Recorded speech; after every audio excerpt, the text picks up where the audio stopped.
But hold on, I gotta be like a real influencer and get in front of you and film from the other way.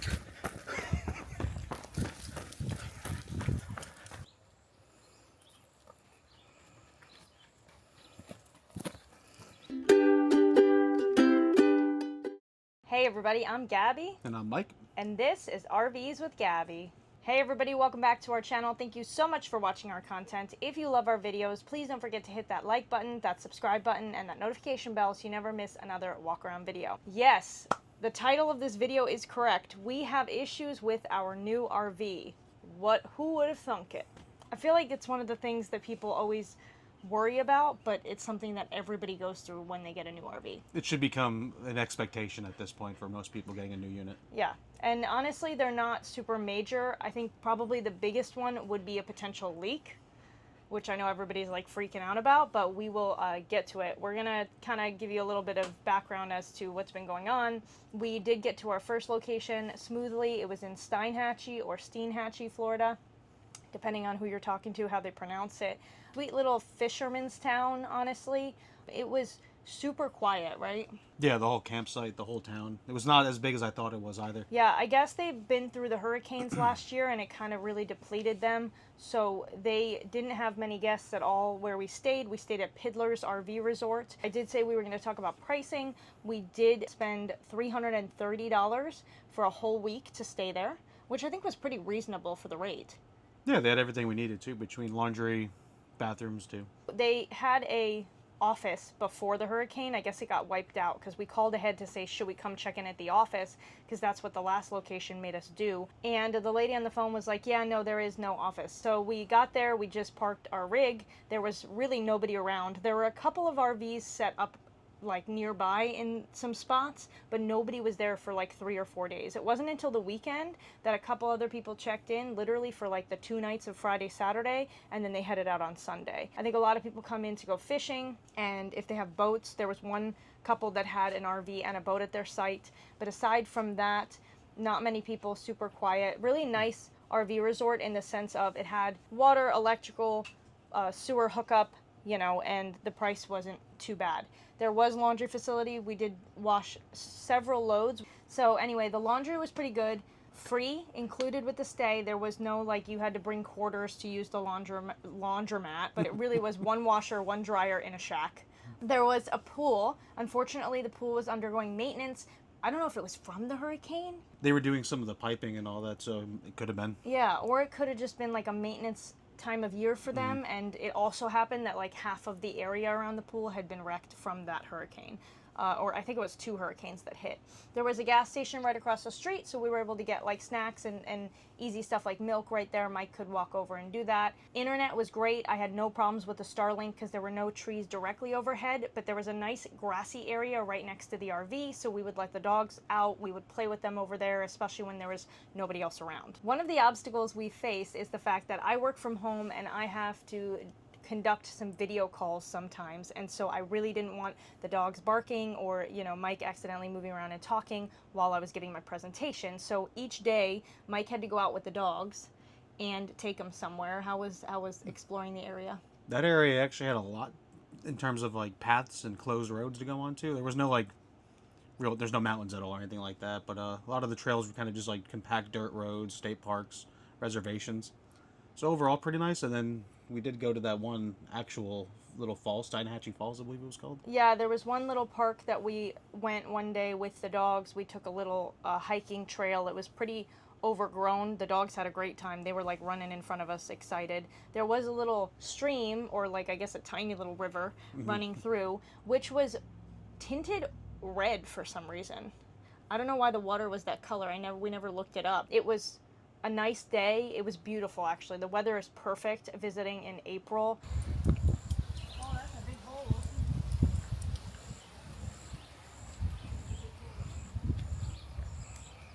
Hey everybody, just wanted to come on here and thank our sponsor, Liquefied, the absolute best RV toilet treatment in the industry. You can use our discount code RVs with Gabby for a discount on all of their product lines, so see the link down below in the description. Now, back to the video. The only thing that was really tough, which kind of leads into our issues with the RV, and things like challenges that we're facing is the fact that there were a ton of no-see-ums. If you're unfamiliar with no-see-ums, they are also referred to as sandflies. They are usually found around bodies of water. They're really tiny flies, so they get through like screens, which we didn't know, and they are really painful to bite you. And so we have bites all over our arms, our legs, Mike especially, because he can't stand the heat, so he wears shorts. Yeah, they got me pretty good. I was outside most of the nights, walking the dogs and everything like that. The worst was probably when we were taking the camper down to get ready to travel again. So all near the whole, black tank and all that, they were waiting for me. Yeah, and it made it even harder because our black tank hose had a leak. So that was one of the first problems we ran into. As we were getting packed up, ready to leave, we went to dump. Somebody had advised us to dump the gray a little bit first to verify that everything was running smoothly. Smartest decision ever, because we started running the gray and there was a leak at the edge of the pipe, like where you put it in the ground. Yep. And the kit we bought the hose was connected to the fitting already, and then there was a second fitting that screwed into the base. Mike ended up having to leave to go to Ace Hardware to pick up a new hose, and you picked up the connector piece separately, right? Like the connector screws in the ground and then the hose clips in there. No, I thought I got to get the joint unit. No, you're right. Yeah. We had a second black hose already on hand as a backup, and so we were able to use the second black hose, and then you just picked up the fitting. But the fitting was 2-in-1. So anyway, it was really frustrating because we had these flies biting us while we're trying to figure out what's wrong with the hose, and then Mike was worried about going to Ace Hardware and picking up the right piece. I took a couple pictures. I had him go to the store. It took like 3 people, and somebody finally pointed you in the right direction. Yeah, it happened to be the last piece, too. At least on hand at that moment. Praise God.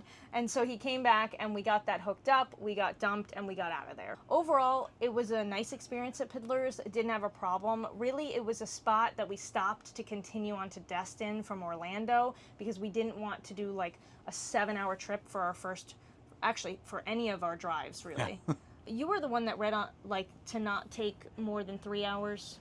Yeah, it was a little thing I saw online by a few different people, like the 3-3-3 rule, where it's like 300 miles in a day, 3 hours a day, and 3 days at the site, right? at least 3 days at the site. Yeah, I guess just for more comfort. If you have a small little compact camper that's just meant to sleep in, then perhaps it's not a big deal. But when you have to keep disconnecting everything, flushing the tubes, it can be a little bit of a hassle. And we don't even have kids; we just have the dogs, and whew, they can become problematic sometimes as well. So along the lines of the no-see-ums and the dogs were nervous getting in and out of the rig because the metal stairs, I think it was the holes between the stairs and the metal on Freya's paws, but our German Shepherd refused to use the stairs for like the first week. Top that with the fact that we had a bug zapper that we would set up outside the camper so that when we'd go out in the evening, we would try to keep the bugs going there instead of coming into the rig. They were terrified of that zapper, and I didn't know that it was probably the sound, the high-pitched noise that it makes. So one night there were bugs in the camper, and I tried to set up the bug zapper in the camper without realizing that it was going to affect the dogs. Freya actually peed on the blanket that we had covering these recliners, and I'm so glad that we've been covering these recliners because they love to sleep on these chairs. They basically These are their chairs. Yeah, took ownership of the chairs, which helps us out because we can move around the camper and they're always laying here when we're inside. But we put a blanket over it to keep the hair off of them. And so she peed on that blanket, and it was the blanket that came with the RV, so we just tossed it out. Once I figured out that the zapper was what was causing issues, I put it away, and after a few days, now they're more comfortable. I mean, they didn't even want to leave the RV because we put them in the truck, but then the zapper was outside, and so like a couple days later, Mike's trying to bring them in the camper, and it's still making noise outside. They didn't want to come in here. So it was a lot of frustration on my part, Mike's part, just trying to communicate to the dogs, but like the dogs don't speak English, so it's not their fault, and it's our first time, so we're just working through, everything. So that was another issue that we ran into, was the bugs in the camper. My aunt and a couple other people I know who camp recommended like a plug-in in the wall that has like a sticky pad on it, and so it's just a light that attracts the bugs, and then they, I guess, attach to the sticky pad. So we're looking into purchasing one of those. And yeah, that was the whole thing with like packing up in the bugs and the black tank hose. Oh, and on one last note, I didn't want to forget that one of the other issues we ran into with the dogs, and something you might want to consider if you have dogs, is investing in a protector for the screen door. Freya did not realize that there was a screen there, so she was freaked out by the stairs, and once or twice Bounced right back out. ran directly into the screen door. And thank goodness you were. It started coming out, but you like pushed. Yeah, the little rubber fitting at the bottom, but I just was able to push it back in. Yeah, we did order a new. We ordered a cover that we shipped to the next location so we could use it and install it.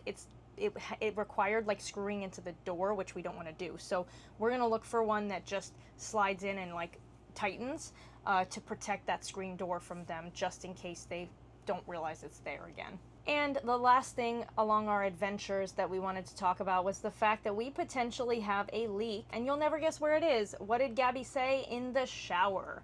Yeah, so the first week we were still in Orlando. We were in Apopka, and I took a shower, and I realized there was this little dribble of water coming out of the corner of the shower on the left-hand side. And it was very minute, like a couple drops of water. And so the first thing I thought was, oh my gosh, we have a leak. And then I realized actually we're probably not completely level, because that site didn't have a concrete pad. So we weren't completely level, and the camper was kind of tilted towards the slide out. And so it made sense because the shower was leaning towards that corner. So I was like, okay, it's probably because we're not level. Keep in mind, Mike has been using the camp showers this entire time. Have you showered in our camper yet? Yeah, the last site, actually in Steinhatchee. But was that the first time? Or was that the only time?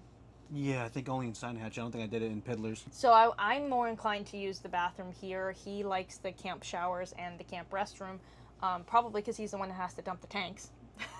The next week, we were in Piddlers and no leaks. I think I showered once or twice in there, and I also showered at the campground myself once or twice. But when I showered in the camper, no leaks. I was like, okay, we're good.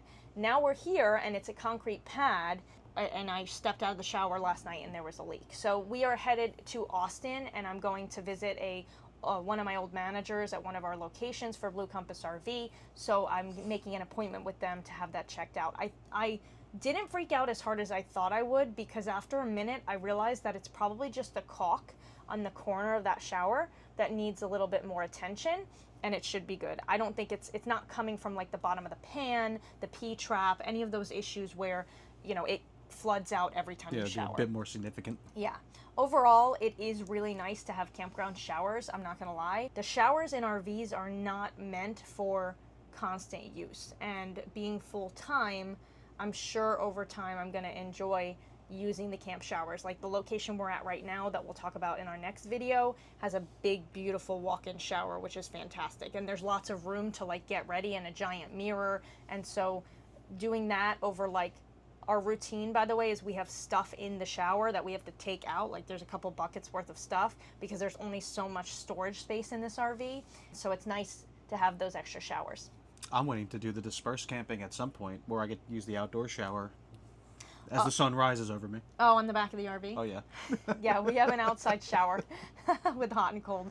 It's always a feature I talk about with my customers, is a shower with hot and cold water. So now you can review it and let people know how it goes. You have to be somewhere a little bit further than a normal RV campground, though. Yeah. I don't think they'd appreciate it. Yeah, probably not.